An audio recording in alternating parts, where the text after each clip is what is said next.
പാവർട്ടി വിശുദ്ധ യൗസേപിതാവിന്റെ തീർത്ഥകേന്ദ്രത്തിൽ ശതോത്തര സുവർണ ജൂബിലി ആഘോഷത്തിന് തുടക്കമായി. ഏപ്രിൽ 24, 25, 26 തീയതികളിൽ ആഘോഷിക്കുന്ന തിരുനാളിന്റെ മുന്നോടിയായി 10,000-കണക്കിന് വിശ്വാസികൾക്ക് നൽകാനുള്ള നേർച്ച ഭക്ഷണം ഒരുക്കുന്നതിനുള്ള പാചകപ്പുരയിലെ അടുപ്പുകൾ വെഞ്ചിരിച്ചു. തീർത്ഥാടന കേന്ദ്രം റെക്ടർ ഫാദർ ആന്റണി ചെമ്പകശ്ശേരി അടുപ്പുകളുടെ വെഞ്ചിരിപ്പും അടുപ്പ് തെളിയിക്കലും നിർവഹിച്ചു.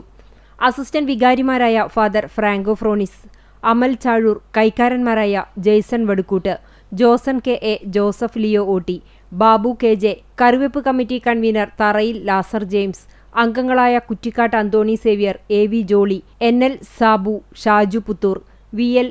താഞ്ചപ്പൻ, സി.വി. ആന്റോ, സി.ജെ. റാഫി എന്നിവർ സന്നിഹിതരായിരുന്നു. ജൂബിലി വർഷമായതിനാൽ ഇത്തവണ തിരക്ക് വർദ്ധിക്കാനുള്ള സാധ്യത കണക്കിലെടുത്ത് വിപുലമായ സജ്ജീകരണങ്ങളാണ് ഒരുക്കിയിരിക്കുന്നത്.